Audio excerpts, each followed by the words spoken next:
Entró a la sala del tribunal solo como la hija de una empleada doméstica, pero salió con el poder de destruir un plan de $500 millones. En una sala de audiencias silenciosa, un hombre poderoso se rió. ¿Qué podría hacerme la hija de una empleada doméstica? El juez Harrison Croft se burló con la voz rezumando arrogancia, pero aquella risa, destinada a menospreciar, algún día resonaría como la primera grieta en su imperio. Con apenas 13 años, Abigail Peterson fue desestimada como invisible. Sin embargo, detrás de sus tranquilos ojos azules, ardían las lecciones de su difunto abuelo. Nunca dejes que un matón gane solo porque es más grande. Busca la jugada que él no ve venir. Lo que comenzó como una lucha para defender a su madre, destaparía algo mucho más oscuro. Un esquema de fraude de $500 millones que alcanzaba los más altos salones del poder. Esta es la historia de cómo la hija de una empleada doméstica se enfrentó a un juez y lo cambió todo. Antes de entrar en materia, cuéntanos en los comentarios desde dónde nos estás viendo hoy. Nos encanta ver hasta dónde llegan estas historias. Y asegúrate de suscribirte para no perderte el video especial de mañana. Ahora, volvamos a la historia. El poderoso juez solo veía a la hija de una empleada doméstica. Nunca imaginó que ella sería su caída. Abigail, Abby Peterson, de 13 años, luchaba por calmar el temblor en sus manos. Su madre, consumiéndose por la enfermedad y las deudas, acababa de ser descartada por el mismo hombre que tenía a su ciudad en un puño. El silencio en el despacho del juez Harrison Croft era una cosa pesada y costosa. Solo lo rompían el suave tic-tac de un reloj de péndulo en la esquina y el sonido rítmico de Eleanor Peterson puliendo el escritorio de caoba. Eleanor se movía con una gracia ejercitada, sus gestos económicos y silenciosos. Había trabajado en esa casa durante 15 años. Conocía cada crujido de las tablas del piso, cada sombra que el sol de la tarde proyectaba sobre la alfombra persa. Y también conocía al hombre que era dueño de todo aquello. Su hija, Abigail, estaba sentada en silencio en un taburete cerca de las estanterías, con un libro grueso abierto en el regazo. Su cabello rubio le caía sobre el rostro, ocultando su intensa concentración. A los 13, Abby era una criatura de observación silenciosa. Mientras otras chicas de su edad se preocupaban por amistades y bailes escolares, Abby encontraba consuelo en el mundo ordenado de los libros. Le gustaban especialmente los de la biblioteca del juez. Estaban llenos de historia, derecho y estrategia, y le parecían importantes. La tos de su madre, un sonido seco y traqueteante, arrancó a Abby de la lectura. Eleanor se apoyó en el escritorio para recuperar el aliento, con un velo pálido de sudor en la frente. Las facturas médicas se amontonaban en la mesa de la cocina en casa, una montaña de papeles que crecía cada semana. Eleanor trabajaba todas las horas posibles, pero su enfermedad era un ladrón cruel que le robaba las fuerzas día tras día. «Mamá, deberías sentarte», susurró Abby. Eleanor esbozó una sonrisa débil pero tranquilizadora. «Estoy bien, cariño. Solo un poco cansada». Volvió a tomar el paño de pulir, pero antes de que pudiera reanudar, las pesadas puertas del despacho se abrieron de par en par, y el juez Harrison Croft entró en la habitación. Era un hombre hecho de ángulos afilados y autoridad fría. Su cabello plateado estaba peinado a la perfección, y su traje a medida parecía una extensión de su postura rígida. Sus ojos, del color de un cielo invernal, recorrieron la sala y se posaron en Eleanor. No reconoció a Abby. En su mundo, niñas como ella eran invisibles, como el mobiliario. «Eleanor», dijo con voz cortante y sin calidez, «necesitamos hablar». Eleanor se irguió, las manos aferradas al paño. «Sí, juez Croft». Él caminó hasta su escritorio y se colocó detrás, apoyando las manos sobre el brillo que ella acababa de dejar. Era una pose de poder, de las que Abby había leído. Se estaba erigiendo en rey de su castillo. «Tu rendimiento ha decaído últimamente», afirmó. No fue una acusación, fue un veredicto. Polvo en la repisa, una mancha en la ventana del salón. No es aceptable. El rostro de Eleanor, ya pálido, perdió aún otro matiz de color. Le lo siento mucho, señor. Me he sentido algo indispuesta. No volverá a ocurrir. El juez recogió una mota invisible de su escritorio, la examinó y luego la sacudió con desdén. Ese es el problema, Eleanor. Volverán a ocurrir. Tu condición se está convirtiendo en un pasivo. Pronunció la palabra condición, como si fuera un defecto de carácter, algo elegido por ella. Abby sintió un nudo frío apretarse en el estómago. Cerró el libro con los nudillos blancos. Sabía lo que venía. Me temo que tengo que despedirte, dijo el juez. Ya no se requieren tus servicios. Las palabras quedaron suspendidas en el aire, brutales y definitivas. Eleanor se tambaleó levemente, llevándose la mano a la boca. Pero he trabajado para usted durante 15 años. Mi esposo, antes de fallecer, era su jardinero. Este trabajo es todo lo que tenemos. Los negocios son los negocios, Eleanor, dijo el juez con un tono que sugería que la conversación había terminado. Abrió un cajón y sacó un pequeño sobre. Esto cubrirá tu última semana. Por favor, recoge tus cosas y sal por tu cuenta. Las lágrimas brotaron en los ojos de Eleanor mientras tomaba el sobre. Su mano temblaba. Por favor, juez Croft, mis facturas médicas. No sé qué haremos. El juez finalmente miró a Abby, con una expresión de pura molestia. Ese no es mi problema. No soy una caridad. Les dio la espalda, una clara señal de despido. Abby se deslizó del taburete, el corazón golpeando contra sus costillas, pero la voz de su abuelo resonaba en su mente. Arthur Peterson había sido un veterano de guerra condecorado, un hombre de fuerza silenciosa y principios inquebrantables. Le había enseñado a Abby a jugar ajedrez, a ver todo el tablero. Nunca dejes que un matón gane solo porque es más grande, solía decir. Busca la jugada que él no ve venir.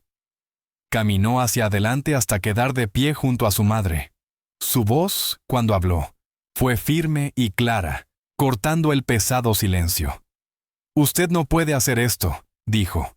El juez Croft se giró lentamente, una ceja arqueada con leve diversión. Miró a la pequeña niña rubia como si fuera un insecto curioso. ¿Y quién eres tú para decirme lo que puedo y no puedo hacer en mi propia casa? La está despidiendo sin causa, respondió Abby, con la mirada fija en la suya. Había leído las leyes laborales estatales en un libro de esa misma biblioteca. Ella tiene un historial perfecto. Le debe una indemnización, no solo una semana de salario. Una risita baja escapó de los labios del juez. Era un sonido seco y condescendiente. ¿Ah, sí?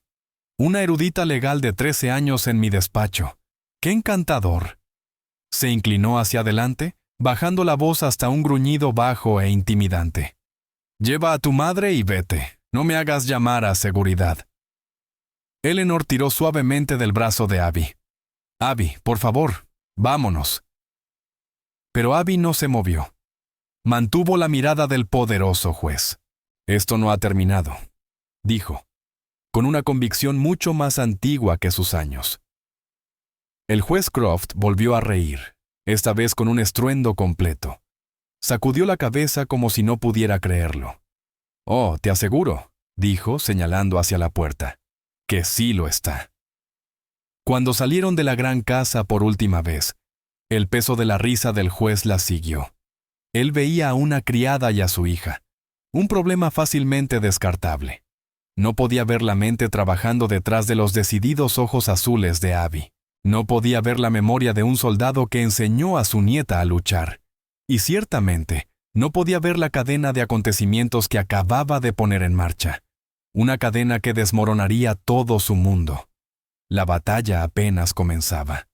De regreso en su pequeño apartamento de 2 habitaciones, la realidad de su situación se hizo presente. El aire, usualmente lleno del aroma de la suave cocina de Eleanor, estaba denso de desesperanza. El sobre del juez yacía sobre la mesa, un recordatorio blanco y cruel de su humillación. Contenía menos de $400. La renta vencía en 2 semanas. Un nuevo montón de facturas médicas había llegado por correo, exigiendo el pago de tratamientos que apenas mantenían a Eleanor en pie. Eleanor se sentó a la mesa de la cocina, la cabeza entre las manos. No lloraba, lo cual era peor. Era una pena silenciosa y vacía. «¿Qué vamos a hacer, Abby?», susurró con voz áspera. «Nadie me contratará cuando vean lo enferma que estoy». Abby se puso a su lado y colocó una pequeña mano en el hombro de su madre. Sintió una oleada de amor feroz y protector. Su madre siempre había sido la fuerte, la que trabajaba hasta el cansancio para sostenerlas tras la muerte de su esposo. Ahora era el turno de Abby de ser fuerte. «Vamos a luchar», dijo simplemente. Eleanor levantó la vista con ojos cansados. «¿Luchar contra quién?»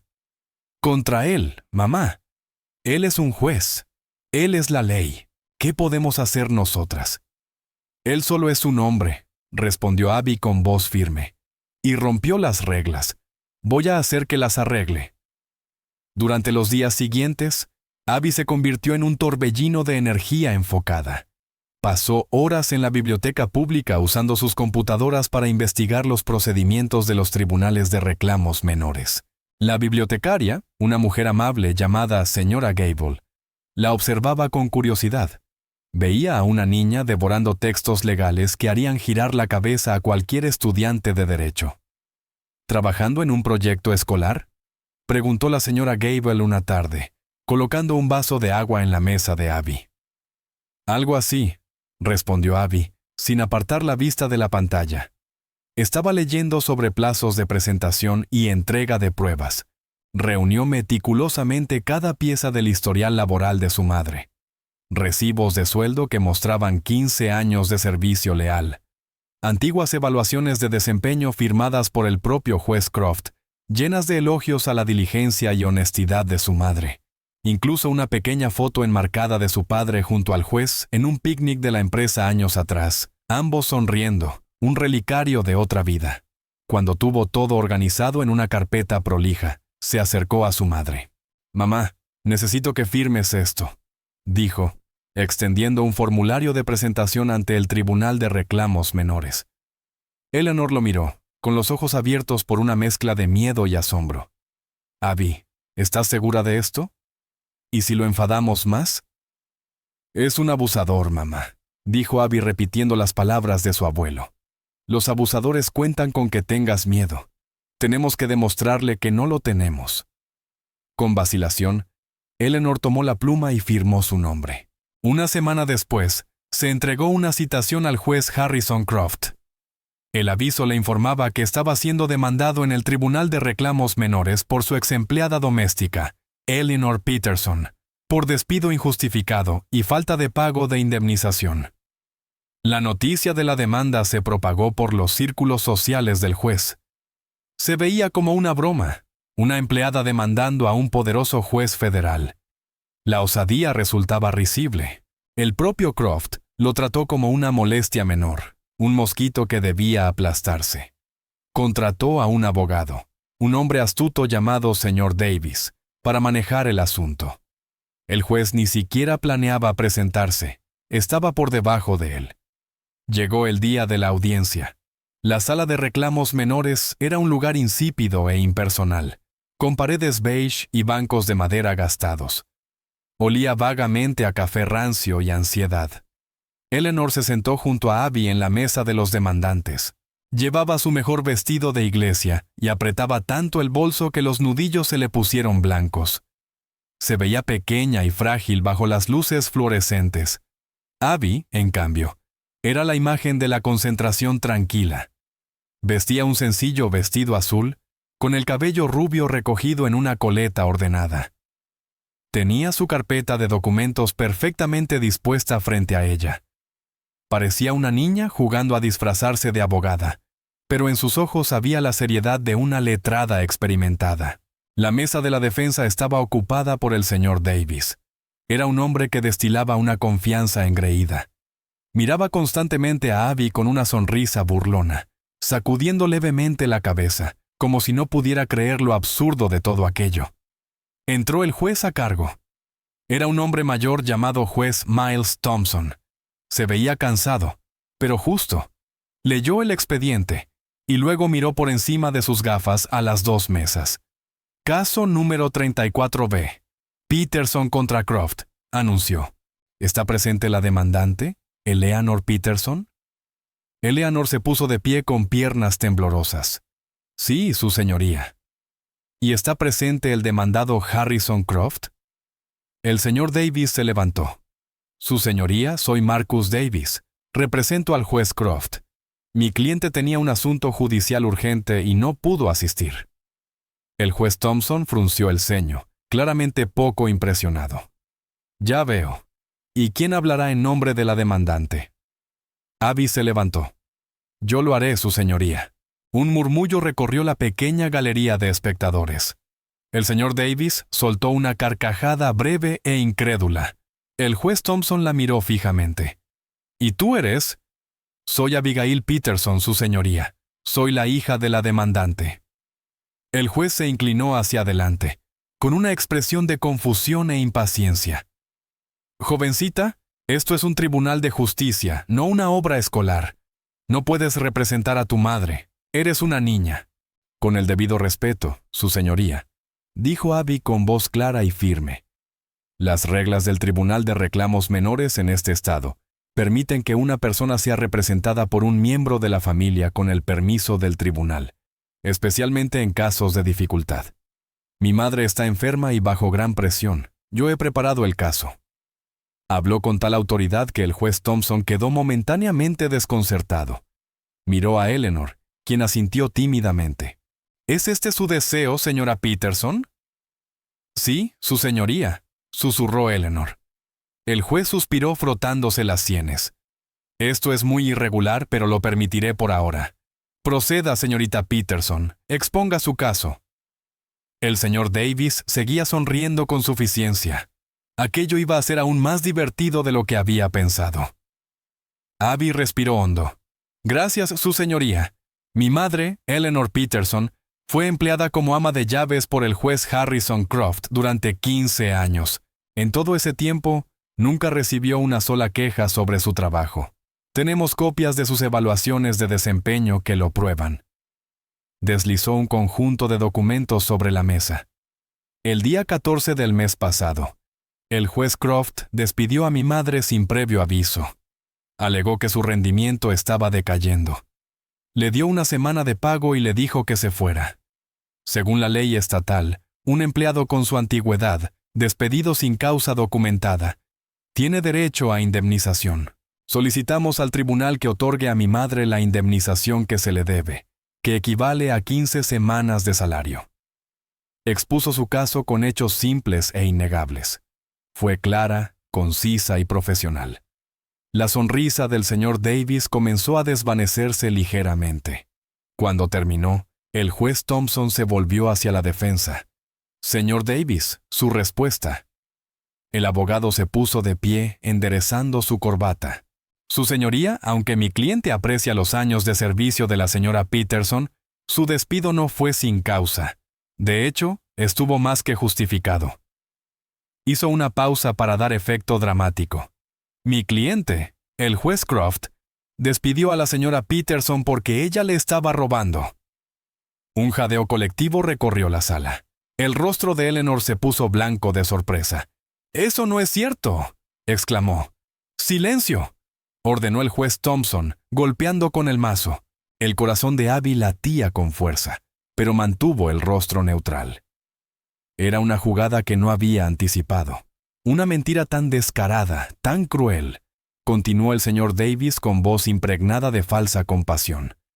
Mi cliente se mostró reacio a mencionar esto para proteger a la señora Peterson de cargos criminales. Es un hombre compasivo, pero ya que ella lo ha forzado con esta demanda frívola, la verdad debe ser dicha. Abrió su maletín y sacó una fotografía brillante. «Tenemos pruebas», dijo, colocando la foto en la mesa de evidencias. Esta es una captura de la cámara de seguridad del día del despido. Muestra claramente a la señora Peterson deslizando un abrecartas de plata del escritorio de mi cliente hacia el bolsillo de su delantal. El juez Thompson examinó la fotografía y, en efecto, parecía mostrar lo que afirmaba Davis. Miró a Eleanor con una expresión endurecida. «Señora Peterson, ¿es esto cierto?» «No, nunca», sollozó Eleanor, perdiendo la compostura. «Jamás robé nada en mi vida». El señor Davis miró a Abby con un destello triunfante en los ojos. Había ganado. Una fotografía no miente. La hija de la criada había caído en su trampa. Pero Abby no miraba a su madre ni al juez. Observaba la foto. Su mente, entrenada por años de observación y las lecciones de su abuelo, corría a toda velocidad. Vio todo el tablero y detectó el detalle mínimo que Davis y el juez Croft habían pasado por alto, el que probaría que todo era una mentira. Se levantó. «Su señoría, ¿puedo acercarme a la evidencia?» El juez asintió y Abby tomó la foto. Mientras sentía la mirada engreída de Davis esperando que se derrumbara, levantó la imagen y dijo: «Usted afirmó que esta foto fue tomada el día que despidieron a mi madre, ¿correcto?» «Así es», respondió Davis. «¿Y a qué hora fue despedida?» «A las 3:00 de la tarde», contestó él. Abby señaló el reloj de péndulo en el fondo de la imagen. «Entonces, ¿puede explicar por qué este reloj marca las 9:00 de la mañana?» La sala quedó en silencio. La sonrisa de Davis se borró, sustituida por la confusión. No tuvo respuesta. Abby apuntó a otro detalle. «¿Y puede explicar por qué el calendario digital en el escritorio, que siempre está encendido, muestra la fecha de la semana anterior al despido de mi madre?» El silencio se volvió ensordecedor. Todos los ojos estaban en Abby. Ya no era una niña jugando a ser abogada. Era una guerrera que había encontrado la debilidad del enemigo. «Esta foto es falsa, su señoría. Fue creada para arruinar el nombre de mi madre y puedo probarlo». La marea de la batalla acababa de cambiar, y el juez Croft no tenía idea de que la guerra apenas comenzaba. Davis balbuceó: «Eso es absurdo. Un truco de la luz, el ángulo». El juez lo silenció con una mirada aguda. «Tráigame esa evidencia», ordenó al alguacil. El juez examinó la foto detenidamente, miró el reloj y el calendario digital, y luego alzó la vista hacia Davis con el peso de un glaciar. «Señor Davis, como oficial de este tribunal, usted sabe cuáles son las sanciones por presentar pruebas falsificadas, ¿verdad?» El rostro del abogado se volvió pálido. La arrogancia se evaporó, y quedó solo el pánico de un hombre viendo su carrera desmoronarse. «Su señoría, mi cliente me entregó esto. Me aseguraron su autenticidad». «¿Lo aseguraron?», repitió el juez con incredulidad. «¿Y consideró adecuado acusar a una mujer de robo basándose en una fotografía que ni siquiera se molestó en examinar debidamente?» Abby permaneció erguida, aunque las piernas le temblaban. Sintió la mano de su madre tomar la suya en un apretón agradecido. «Este tribunal», tronó el juez Thompson, «no tolera ser engañado. El único crimen cometido aquí fue la creación de esta fotografía fraudulenta». Dirigió su atención a Abby. «Señorita Peterson, la reclamación de su madre por indemnización se concede en su totalidad. Además, otorgo una suma adicional por daños punitivos, dadas las acciones maliciosas y difamatorias del acusado hoy aquí». Golpeó el mazo con un estruendo que resonó por toda la sala. «Esta audiencia ha concluido». Las lágrimas de alivio corrieron por el rostro de Eleanor. Abrazó fuertemente a Abby, enterrando el rostro en el cabello rubio de su hija. «Lo lograste», susurró. «Oh, Abby, lo lograste». Al salir, un señor Davis, sacudido y furioso, las acorraló en el pasillo. «¿Crees que eres lista, verdad, niña?», siseó, el rostro contorsionado en una mueca horrible. «Acabas de hacerte un enemigo muy poderoso. Esto no ha terminado». Abby sostuvo su mirada sin pestañear. «Dígale a su jefe que pague a mi madre lo que le debe», dijo, con voz fría como el acero. «Y dígale que deje de mentir». Tomó la mano de su madre y se marchó, dejando al abogado enfurecido en el pasillo. La victoria se sentía monumental. Una historia de David contra Goliat, que había tenido lugar en una pequeña sala de tribunal. Durante algunos días, un frágil sentido de esperanza regresó a su pequeño apartamento. El dinero del fallo, una vez que llegara, sería suficiente para cubrir la renta y las facturas médicas más urgentes. Era un salvavidas, pero el cheque nunca llegó. Pasó una semana, luego 2. Abby llamó a la secretaría del tribunal, que confirmó que el fallo había sido procesado. El retraso estaba del lado del juez Croft. Simplemente se negaba a pagar. Era un acto mezquino y arrogante de desafío. Él estaba por encima de las reglas. Él era la ley. La salud de Eleanor empeoró drásticamente. El estrés de la situación era veneno, debilitando aún más su frágil cuerpo. El médico dijo que necesitaba una nueva serie de costosos tratamientos que no podían costear sin el dinero de la indemnización. La montaña de deudas crecía más, proyectando una sombra oscura sobre su pequeña victoria. Abby sentía de nuevo el fuego familiar de la ira y la injusticia ardiendo en su interior. El juez Croft no era solo un abusador, era cruel. Estaba tratando de quebrarlas, de hacerlas sufrir por atreverse a enfrentarlo. La voz de su abuelo volvió a ella, una presencia calma y firme en medio del caos de sus pensamientos. A veces la mayor fortaleza del enemigo también es su mayor debilidad. Un hombre arrogante siempre deja un rastro. Un rastro. Abby sabía que no podía enfrentarlo directamente otra vez en un tribunal. Él estaría preparado esta vez, usaría su poder e influencia para aplastarlas. Tenía que encontrar otra forma. Tenía que seguir su rastro. Su mente volvió al despacho del juez. La vasta biblioteca, el escritorio de caoba, el reloj de péndulo. Había pasado incontables horas en esa habitación, esperando a que su madre terminara su trabajo. Conocía su distribución, su contenido. Su mente, esponja de detalles, comenzó a filtrar recuerdos. Recordó la naturaleza meticulosa del juez. Guardaba registros de todo. Sus libros de contabilidad, encuadernados en cuero verde oscuro, estaban en un estante específico, justo al lado del globo terráqueo antiguo. Siempre había sido muy reservado con esos libros. Una vez, cuando Abby tomó uno por curiosidad, él había reaccionado con una ferocidad sorprendente. «Nunca los toques», le había ordenado. En aquel momento pensó que solo era protector con sus pertenencias costosas. Ahora se preguntaba si en realidad protegía algo más. Una idea, temeraria y peligrosa, comenzó a formarse en su mente. Era un plan desesperado, nacido del amor de una hija y de una furia justa. Sabía que era incorrecto, sabía los riesgos. Pero cuando miraba a su madre, pálida y debilitándose en el sillón, comprendía que no tenía otra opción. Tenía que volver a esa casa.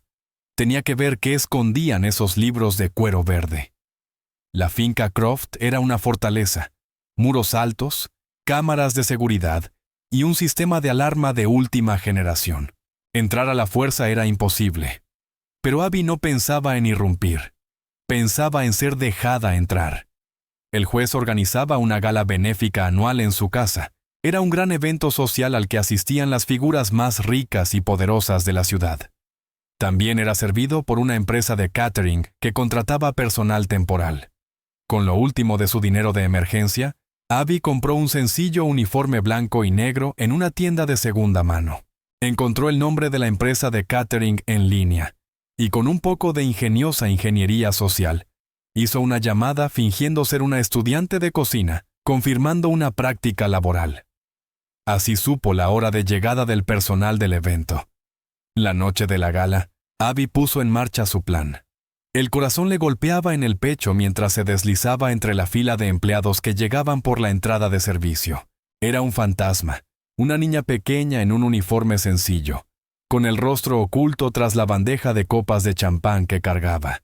Nadie le prestó atención. Era invisible, como lo había sido durante años en el despacho del juez. La casa estaba transformada. Música flotaba desde el salón de baile. El aroma de perfume caro y comida exquisita llenaba el aire. Abby se movía entre la multitud, sus ojos escaneando, observando. Vio al juez Croft en su elemento, riendo con senadores y directores ejecutivos, la imagen misma del encanto y la integridad. La visión de él, tan confiado e intocable, hizo que el estómago de Abby se encogiera. Su misión era clara. Necesitaba llegar al despacho.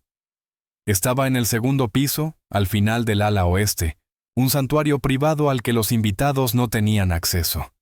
Encontró un pasillo tranquilo y sacó de su bolsillo un pequeño cartel doblado. Baño cerrado temporalmente por limpieza. Lo colocó al pie de la gran escalera. Era una distracción sencilla, pero podía darle unos minutos preciosos. Su corazón latía con fuerza a cada paso mientras subía las escaleras alfombradas.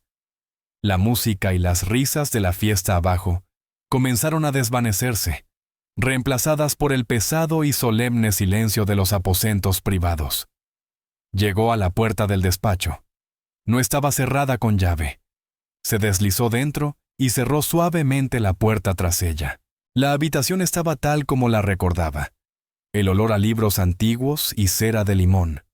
La luz de la luna filtrándose por las altas ventanas. El reloj de péndulo marcaba con constancia en la esquina. Testigo silencioso. Se movió rápido, sus pies silenciosos sobre la alfombra gruesa. Fue directo al estante y encontró la fila de libros contables de cuero verde oscuro. Sus dedos temblaban al sacar uno. Lo abrió sobre el escritorio, el mismo que su madre había pulido durante tantos años. Las páginas estaban llenas de columnas de números y nombres. Al principio parecía un simple registro de inversiones y gastos, pero Abby vio algo más. Patrones. Nombres de empresas fantasma que reconocía de su investigación en la biblioteca. Pagos repetidos a cuentas en el extranjero. Transferencias entre entidades aparentemente sin relación. Era una red compleja de transacciones diseñada para confundir, para ocultar la verdad. Pero Abby vio más que números. Vio nombres. Nombres de constructoras que habían ganado contratos municipales. Nombres de otros jueces, de políticos, y junto a ellos, cifras, sumas enormes de dinero. No era solo un libro contable, era un registro de sobornos, un plano de corrupción a gran escala. El aliento se le quedó atrapado en la garganta. Esto era mucho más grande de lo que jamás había imaginado. No se trataba solo del trabajo de su madre. Era una conspiración a nivel de ciudad, un fraude de cientos de millones de dólares. Y el juez Harrison Croft estaba en el mismísimo centro de todo. Sabía que no podía llevarse el libro. Eso sería robo, la convertiría en criminal. Su abuelo le había enseñado a ser más inteligente que eso. La mejor arma es la que tu enemigo te da. Sus ojos recorrieron la habitación y se posaron en el escáner e impresora de alta tecnología del juez, el que usaba para sus documentos legales. Trabajó rápido. Sus manos volaban sobre los botones. Escaneó página tras página, con el corazón martilleando en sus oídos. La máquina zumbaba suavemente, un sonido que parecía tan fuerte como un disparo en el silencio. Guardó los archivos digitales en una diminuta memoria USB encriptada que había traído, un dispositivo que había aprendido a usar en un libro de espionaje moderno. Justo cuando se estaba escaneando la última página, escuchó pasos en el pasillo. El pánico la invadió. Rápidamente cerró el libro, lo devolvió exactamente a su lugar en el estante y tomó la memoria. El pomo comenzó a girar. No había dónde esconderse.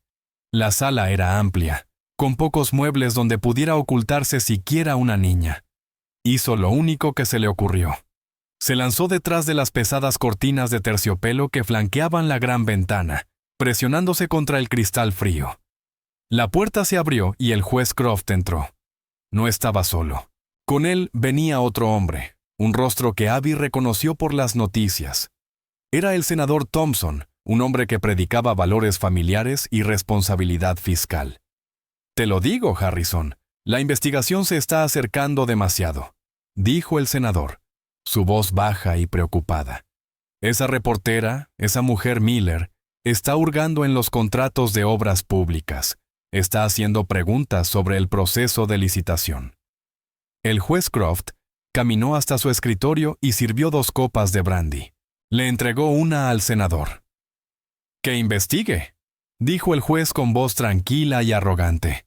El rastro documental es un laberinto. Nadie puede descifrarlo. Los libros son una obra maestra de la confusión. Bebió un sorbo de brandy. Además, ¿a quién va a creer un jurado? ¿A un respetado juez federal y a un senador en funciones? ¿O a una periodista sensacionalista? El senador seguía nervioso. ¿Y la criada? ¿La que te demandó? ¿Qué pasa si habla? ¿Y si vio algo todos estos años? Croft soltó la misma risa despectiva que Abby recordaba del día en que había despedido a su madre. ¿La criada? No vio nada. Era parte del mobiliario. Y aunque lo hubiera hecho, ¿quién le creería? Es una mujer enferma, desesperada. Su hija es una delincuente que falsificó pruebas en un tribunal. Ya he ordenado a mi equipo legal que presente una apelación a ese juicio ridículo y que formule cargos contra la niña por perjurio. Para cuando termine con ellas, no tendrán credibilidad alguna. Detrás de la cortina, la sangre de Abby se heló. Él no solo se negaba a pagar. Él planeaba destruirlas, pintarla a ella como una criminal para desacreditarla y protegerse a sí mismo. Los dos hombres terminaron sus copas y su conversación derivó hacia carteras de inversión y casas de vacaciones. Abby contuvo la respiración, rezando para que no miraran hacia la ventana. Finalmente, tras lo que pareció una eternidad, abandonaron el despacho, cerrando la puerta tras ellos. Abby esperó, el cuerpo tembloroso, hasta asegurarse de que se habían ido. Se deslizó fuera de detrás de la cortina, con la diminuta memoria USB apretada en su mano. Le parecía tan pesada como un bloque de cemento. Era su única arma. Lo era todo. Salió sigilosamente del despacho y bajó las escaleras. Su invisibilidad era su único escudo. Se mezcló de nuevo con el personal de catering. Su rostro era una máscara de neutralidad ensayada. Salió por la puerta de servicio hacia el aire fresco de la noche. Sin mirar atrás, tenía la evidencia. Tenía la verdad. Pero mientras las crueles palabras del juez resonaban en su mente, comprendió que tener la verdad y lograr que otros la creyeran eran dos cosas muy distintas. Él era un juez poderoso. Ella solo era la hija de una criada. Él ya estaba pintándola como mentirosa. ¿Cómo podía una niña de 13 años convencer al mundo de que el hombre más poderoso de la ciudad era un criminal? La próxima batalla no se libraría en un tribunal. Se libraría por la verdad misma, y ella iba a necesitar aliados. Caminó a casa a través de la ciudad dormida.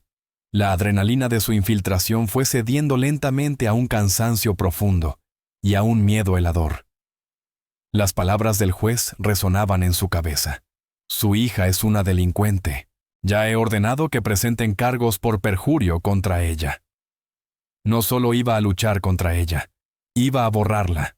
Iba a convertirla en criminal ante los ojos de la ley, haciendo que todo lo que dijera, cualquier evidencia que presentara, quedara sin valor.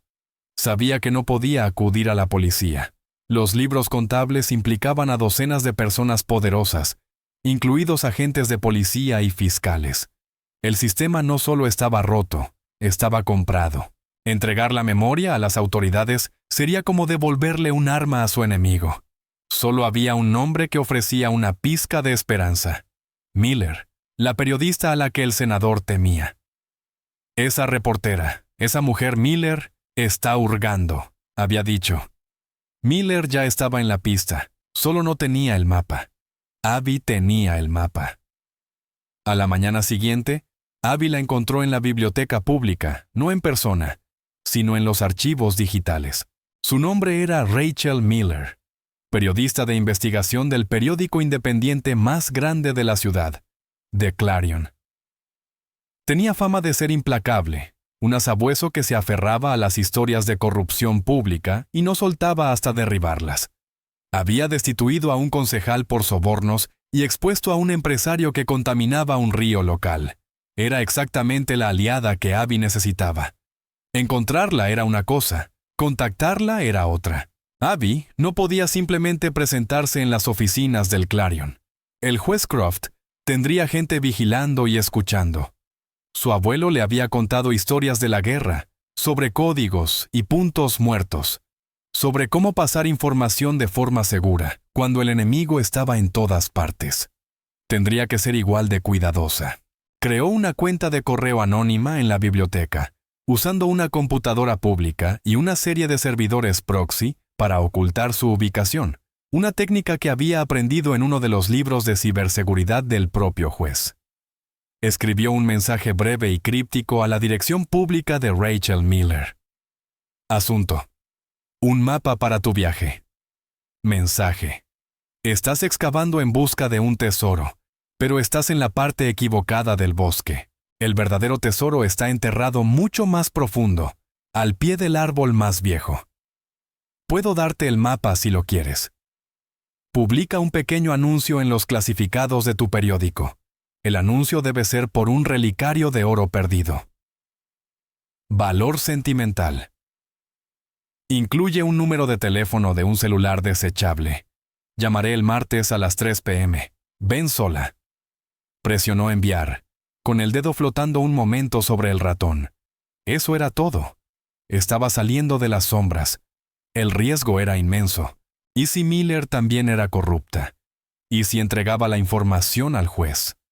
Era un salto de fe, una apuesta a la integridad de una desconocida.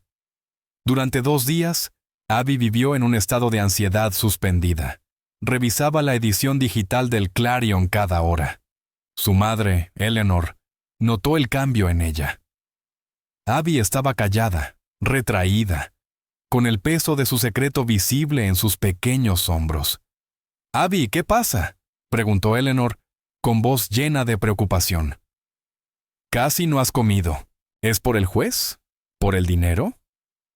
Abby quería contarle todo, liberar de sus hombros el aterrador conocimiento que cargaba, pero no podía. Su madre ya estaba demasiado frágil. Esto la rompería. Así que Abby solo negó con la cabeza y forzó una sonrisa.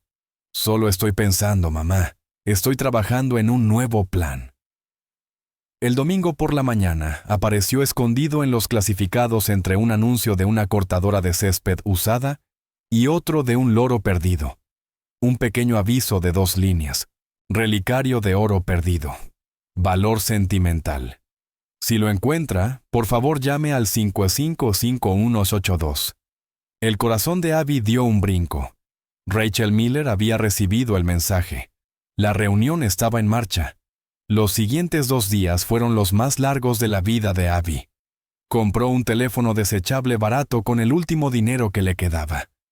Recorrió distintos lugares hasta decidirse por un parque público muy concurrido. Allí habría gente por todas partes, testigos. Era más seguro que un sitio aislado. Su abuelo también le había enseñado eso. Nunca te encuentres con un contacto desconocido en un lugar que él elija. Siempre controla el entorno. El martes, exactamente a las 2:55 p.m., Abby se sentó en un banco frente a un estanque de patos. Apretaba el teléfono en su mano sudorosa. Llevaba una sudadera con capucha y una gorra, intentando pasar lo más desapercibida posible. Vio a una mujer entrar en el parque hablando por teléfono. La mujer tenía el cabello castaño rojizo recogido en un moño desordenado y llevaba un abrigo arrugado. Lucía cansada, estresada y exactamente igual a las fotos que Abby había visto en internet. Era Rachel Miller. A las 13:00 en punto, Abby marcó el número. Rachel se detuvo, interrumpiendo su conversación de inmediato, y contestó la llamada. «¿Hola? Llevas una bufanda verde», dijo Abby con la voz disfrazada, más grave de lo normal. «Estás de pie cerca del vendedor de perritos calientes». Al otro lado de la línea, los ojos de Rachel recorrieron el parque. «¿Quién eres?» «Tengo el mapa que estás buscando», dijo Abby. «Lo prueba todo. Los contratos de obras públicas, los sobornos, todo. Todo conduce al juez Harrison Croft». Al otro lado se escuchó una respiración entrecortada. «¿Cómo sé que esto no es una trampa?» «No lo sabes», admitió Abby. «Pero el senador que investigas tiene miedo de lo que yo tengo, y también el juez. Eso debería bastar». «¿Dónde quieres que nos encontremos?», preguntó Rachel, ahora con una voz aguda de concentración profesional. Ya nos estamos encontrando, dijo Abby. Te estoy mirando en este momento, pero no vamos a hablar cara a cara. Es demasiado peligroso. Ve a la biblioteca pública. En la sección de no ficción, pasillo 7B, hay un libro grande sobre la historia del Imperio Romano. La memoria USB está dentro. Está encriptada. La contraseña es el apellido del hombre que procesó los juicios de Nuremberg. Era una prueba. Una verdadera periodista de investigación sabría el nombre. Hubo una pausa. Entonces Rachel respondió: Jackson, Robert Jackson. Estaré en contacto, dijo Abby y colgó. Observó cómo Rachel Miller, con una expresión de asombro en el rostro, se daba la vuelta y salía apresuradamente del parque.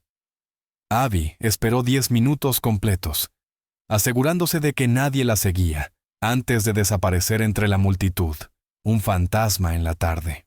Las siguientes 24 horas fueron un torbellino de nerviosa anticipación. Abby se quedó en casa viendo las noticias, actualizando la página del Clarion, esperando el terremoto. La condición de Eleanor empeoró. Llegó un nuevo aviso del casero, una advertencia formal de desalojo. El juez apretaba el cerco, asfixiándolas desde todos los frentes. Entonces, el jueves por la mañana, la historia estalló. El titular en primera plana del Clarion era explosivo, impreso con la fuente más grande que Abby había visto en su vida. Juez y senador implicados en fraude de $500 millones a nivel ciudad. El artículo de Rachel Miller era una obra maestra del periodismo de investigación. Exponía la conspiración completa con minucioso detalle, respaldado por copias escaneadas de las páginas de los libros contables que Abby había proporcionado. La noticia fue recogida de inmediato por medios nacionales. La ciudad cayó en el caos. El FBI anunció una investigación federal. La oficina del senador Thompson emitió una frenética negación. Los despachos del juez Croft permanecieron en silencio. Abby y Eleanor miraban los reportajes en su pequeño televisor, sus rostros iluminados por la pantalla parpadeante. Eleanor miró a su hija, con los ojos llenos de una comprensión repentina. «Abby», susurró con voz temblorosa, «lo que dicen los libros, ¿fuiste tú?» Abby simplemente asintió. Las lágrimas que había contenido durante semanas por fin rodaron por sus mejillas. Eleanor la estrechó en un abrazo feroz, uno lleno de terror y de un orgullo abrumador. «Mi valiente niña», sollozó suavemente. «Mi valiente, valiente niña». La victoria, sin embargo, estaba lejos de estar completa. El juez era un animal acorralado, y los animales acorralados son los más peligrosos. Mientras el FBI construía su caso, Croft seguía siendo un juez federal. Todavía tenía poder, y lo iba a usar. Esa misma tarde, un golpe seco y oficial sonó en la puerta de su apartamento. 2 policías uniformados estaban en el pasillo. Uno levantó una orden judicial. «¿Abigail Peterson?», preguntó el agente con voz plana y sin emoción. «Sí», respondió Abby, sintiendo cómo se le hundía el corazón. «Está arrestada». «¿Arrestada?», gritó Eleanor corriendo hacia la puerta. «¿Por qué?». «Por allanamiento de morada, robo de propiedad privada y perjurio», recitó el oficial, evitando mirarlas a los ojos. Sacó un par de esposas que brillaron bajo la tenue luz del pasillo.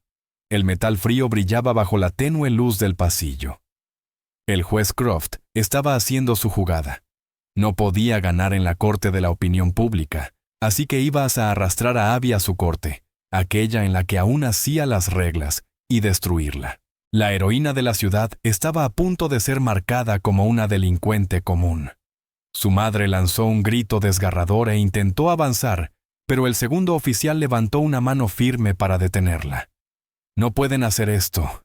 Es solo una niña», suplicó Eleanor, con la voz quebrada. Ella fue quien dijo la verdad. «Señora, por favor retroceda», dijo el agente, con un tono no cruel, pero sí resuelto. «Tenemos una orden. Solo hacemos nuestro trabajo». Abby permaneció inmóvil, sintiendo cómo la frialdad del acero se le filtraba en la piel. Miró del rostro aterrorizado de su madre a las caras impasibles de los oficiales. Ese era el poder del juez Croft. No se trataba solo de dinero o influencia. Era el poder de invertir la realidad, de transformar a una heroína en criminal con una sola hoja de papel. Las palabras de su abuelo volvieron a ella. No era una lección estratégica esta vez, sino una advertencia dura que le había dado sobre la naturaleza de los hombres poderosos. Cuando les quitas la reputación, no se detendrán ante nada para quitarte la libertad. La sacaron del apartamento por el pasillo débilmente iluminado y hacia la noche. Los vecinos se asomaban por sus puertas, con expresiones de confusión y miedo. Abby mantuvo la cabeza erguida, su rostro una máscara de calma que no sentía. Se negó a darle al juez la satisfacción de verla llorar. La comisaría era un entorno duro y estéril, con luces fluorescentes, paredes beige y olor a desinfectante. La metieron en una pequeña sala sin ventanas. El proceso fue un borrón deshumanizante de huellas dactilares, fotografías y preguntas a las que se negó a responder. Conocía sus derechos, aprendidos en los mismos libros que el juez guardaba en su biblioteca. Pidió un abogado. La ironía era aplastante. Ella, que acababa de exponer una conspiración masiva, era tratada como una delincuente común, mientras los verdaderos criminales se sentaban en sus mansiones, protegidos por el mismo sistema que ahora la procesaba como una pieza de evidencia. La noticia de su arresto se esparció como pólvora. Fue una jugada audaz y chocante del juez Croft, y le salió espectacularmente mal. El público, que había aclamado a Abby como una joven heroína, estaba indignado. ¿Cómo podía ser que la chica que destapó el mayor escándalo de la ciudad fuese la que estaba esposada? Los manifestantes empezaron a reunirse fuera de la comisaría, sus números creciendo con cada hora. Llevaban carteles que decían: «Liberen a Abby Peterson y justicia para la chica que se atrevió». Rachel Miller, la periodista, se convirtió en un torbellino de furia y acción. Su teléfono no dejaba de sonar desde que estalló la historia. Pero al enterarse del arresto de Abby, lo dejó todo. Sabía que era la represalia del juez, un intento desesperado y brutal de silenciar a su acusadora.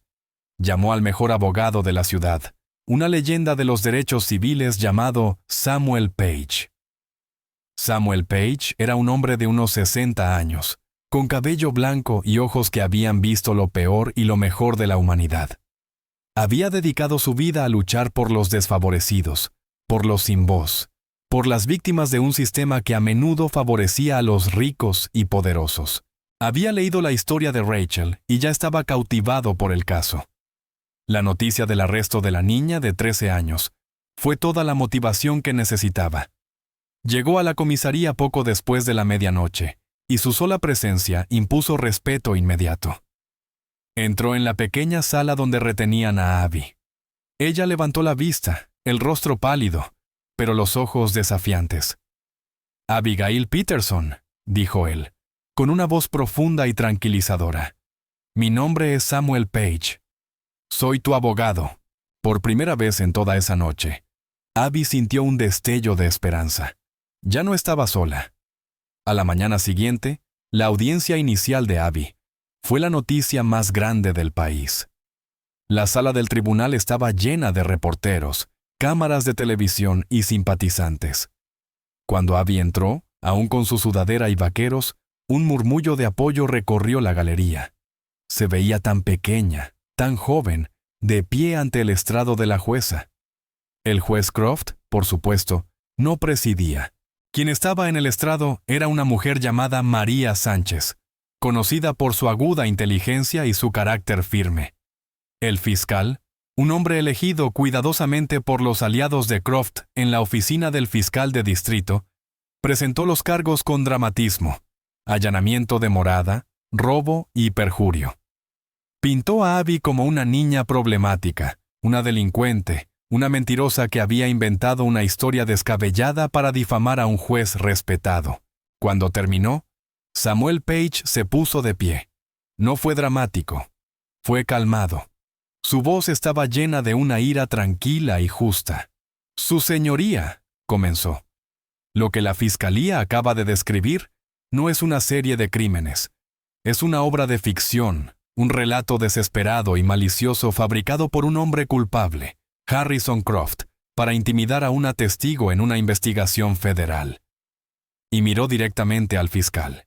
La fiscalía habla de allanamiento de morada, pero la escena del supuesto crimen es un lugar que mi clienta conocía íntimamente, donde su madre trabajó durante 15 años. Hablan de robo, pero no se sustrajo nada. La información de la memoria USB fue copiada, no tomada. Era evidencia de una conspiración criminal masiva. Evidencia que, de hecho, el FBI está usando ahora para derribar a algunos de los hombres más poderosos de esta ciudad. Hicieron una acusación de perjurio, pero la supuesta mentira era sobre una fotografía que en ese mismo tribunal se demostró que era una falsificación. El único perjurio fue cometido por el equipo legal de Croft al presentar esa prueba fraudulenta. El abogado Samuel Page se dirigió a la jueza Sánchez. Su señoría, quien debería estar en esposas en esta sala es Harrison Croft. En lugar de eso, ha manipulado el sistema para perseguir a una niña, cuyo único delito fue decir la verdad. Nos declaramos no culpables y pedimos su liberación inmediata. La sala quedó en silencio. La jueza Sánchez miró a Abby y luego a los documentos frente a ella. Era consciente de que el caso era una batalla política entre una vieja guardia corrupta y la justicia. Con voz firme declaró: «La fianza se fija en $1». Fue un gesto simbólico, un golpe directo contra la fiscalía y contra Croft. Además, dictó una orden de silencio para todas las partes. Este caso se juzgará en un tribunal, no en los medios. La liberación fue una victoria, pero la guerra no había terminado. Croft planeaba usar el sistema legal para desgastarlas, enterrándolas en mociones y audiencias que podían durar años. Mientras tanto, Abby y Eleanor quedaron en medio de una tormenta mediática nacional. Sus rostros estaban en todos los canales y comenzaron a recibir donaciones de todo el país. Rachel Miller y Samuel Page organizaron un fondo que permitió pagar los tratamientos médicos que Eleanor tanto necesitaba. Por primera vez, recibía la atención de los mejores doctores, gracias a la generosidad de miles de desconocidos que creían en Abby. Pero la amenaza del juicio seguía. La estrategia de Croft era clara. No intentaba refutar el fraude, sino atacar las acciones de Abby. Sostenía que, aunque sus intenciones fueran nobles, había quebrantado la ley para obtener pruebas y que por ello los escaneos debían excluirse. Si lo lograba, el caso del FBI se debilitaba y los cargos contra Abby prosperarían. Intentaba usar la letra de la ley para sofocar su espíritu. Abby sentía el peso de todo aquello. Era solo una niña que amaba los libros y a su madre, pero ahora el destino de la ciudad y su libertad recaían en sus hombros. Pasaba los días con Samuel repasando cada detalle de la casa Croft. Él estaba impresionado por su inteligencia y memoria total, por su capacidad de ver lo que otros no. En una de esas sesiones, Abby recordó algo que antes había parecido insignificante. Una discusión telefónica que escuchó semanas antes del despido de su madre. Croft gritaba: «La transferencia tiene que ser irrastreable. Usad el fondo de veteranos. Nadie revisa esas cuentas. Es un agujero negro». En ese momento no lo entendió, pero al contárselo a Samuel, adquirió un nuevo y siniestro sentido. El Fondo de Veteranos era una organización destinada a ayudar a excombatientes necesitados, y su propio abuelo había donado toda su vida. Los ojos de Samuel brillaron con una fría certeza. Croft, que además era veterano y miembro de la junta de ese fondo, estaba robando a los suyos. No solo era un defraudador, era un traidor que se enriquecía a costa de hombres como el abuelo de Abby. Ella supo entonces, con absoluta convicción, que había encontrado la clave que no solo ganaría el caso, sino que sería el golpe final y devastador contra Harrison Croft. El descubrimiento del Veterans Fund fue más que una nueva pieza de evidencia, fue un rayo moral. Samuel Page y Rachel Miller comprendieron al instante su poder. Ya no se trataba de un delito financiero complejo, sino de un hombre robando a los héroes de la nación, a la memoria de hombres como Arthur Peterson, Era una traición que todos podían entender. El siguiente titular de Rachel Miller en The Clarion fue devastador. El juez Croft, acusado de saquear el fondo benéfico de veteranos. Detalló cómo Croft supuestamente había desviado millones del fondo, usando la caridad como un agujero negro para lavar dinero. El artículo incluía una foto del abuelo de Abby con su viejo uniforme militar, símbolo de las mismas personas a las que Croft había traicionado. La reacción pública fue visceral. Las protestas pasaron de cientos a miles. Los grupos de veteranos emitieron declaraciones de condena. La presión sobre el FBI se volvió inmensa. Croft, antaño un titán de la ciudad, ahora era un paria. El día del juicio de Abby fue un circo mediático. El plan de Croft seguía en marcha.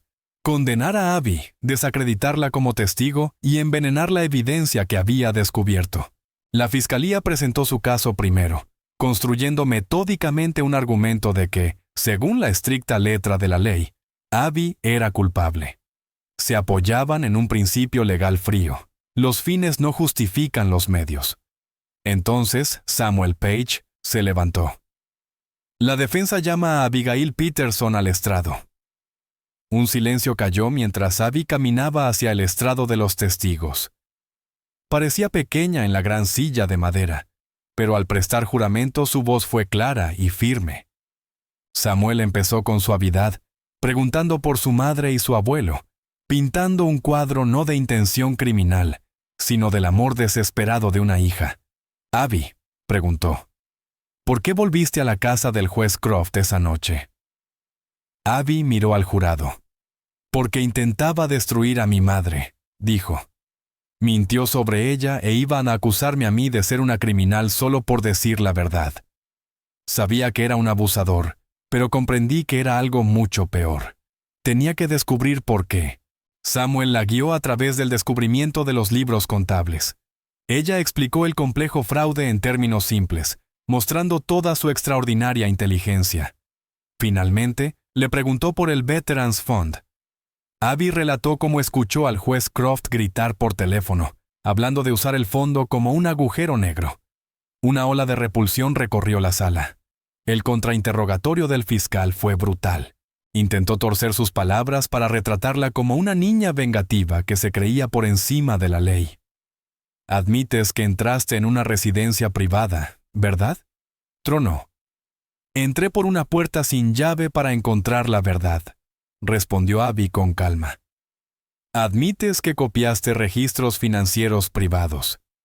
Encontré evidencia de una conspiración criminal masiva, contraatacó ella. Decidiste tomarte la justicia por tu mano, la acusó. Abby se detuvo. Recorrió la sala con la mirada y la posó en la silla vacía del juez. ¿La justicia?, dijo. El juez Croft era la justicia en esta ciudad. La usaba como escudo para protegerse y como arma para dañar a personas como mi madre. No me tomé la justicia por mi mano. Llevé la evidencia a quienes realmente podían hacerlo rendir cuentas. Volvió la mirada al jurado, sus ojos azules brillando con feroz honestidad. Mi abuelo fue veterano de guerra. Me enseñó que siempre debes defender lo que es correcto. El juez Croft, un hombre que juró defender la ley, estaba robando a hombres como mi abuelo. Estaba robando a héroes. Si encontrar la prueba de eso es un crimen, concluyó con un susurro poderoso. Entonces soy culpable. La sala quedó absolutamente inmóvil. En ese momento, ella no era una niña ni una acusada. Era la conciencia de la ciudad. El alegato final de Samuel Page fue breve. La ley fue creada para proteger a los inocentes y castigar a los culpables. No permitan que hoy se retuerza para hacer exactamente lo contrario. El jurado deliberó menos de una hora. Abby estaba de pie junto a su madre y Samuel, cuando el portavoz leyó el veredicto. Eleanor apretaba la mano de su hija. Sobre el cargo de allanamiento, hallamos a la acusada no culpable. Una ola de aplausos estalló. Sobre el cargo de robo, hallamos a la acusada no culpable. Eleanor lloraba abiertamente ahora, lágrimas de alegría. Sobre el cargo de perjurio, hallamos a la acusada no culpable. La sala explotó. La justicia verdadera e innegable había prevalecido. En el desenlace, el imperio de Croft se derrumbó. Él y sus poderosos aliados fueron procesados. Despojado de su poder, no era más que un criminal enfrentando una condena de por vida en prisión. Meses después, Abby y Eleanor se sentaban en un banco del parque. El sol estaba cálido. La salud de Eleanor había regresado. Las líneas de preocupación en su rostro reemplazadas por una paz tranquila. Un periódico a su lado leía: Croft sentenciado a 30 años de prisión. Al fin terminó, dijo Eleanor en voz baja, colocando su mano sobre la de Abby. Abby miró hacia el estanque de patos. Se rió de mí, dijo en silencio. Pensó que yo no era nada. Eleanor apretó su mano. Él no te vio, Abby, dijo con orgullo. No vio a la nieta de Arthur Peterson. No vio a la persona más inteligente y valiente que jamás he conocido. Abby apoyó la cabeza en el hombro de su madre. La larga batalla había terminado y el silencio ya no era pesado ni opresivo. Ahora era pacífico y merecido. Comenzaba una nueva historia, no de lucha y miedo, sino de esperanza y de la verdad inquebrantable, de que incluso la voz más pequeña, cuando defiende lo correcto, puede ser la fuerza más poderosa del mundo. Y ahí terminaremos la historia por ahora. Cada vez que comparto una de estas, espero que te dé la oportunidad de salir de lo cotidiano y dejarte llevar un momento. Me encantaría saber qué estabas haciendo mientras escuchabas. Tal vez relajándote después del trabajo, en un viaje nocturno en coche, o simplemente descansando. Déjame un comentario. De verdad los leo todos. Y si quieres asegurarte de que volvamos a cruzarnos, darle like y suscribirte, marca una gran diferencia. Siempre buscamos mejorar nuestras historias, así que también puedes dejar tus sugerencias en los comentarios. Gracias por compartir este tiempo conmigo.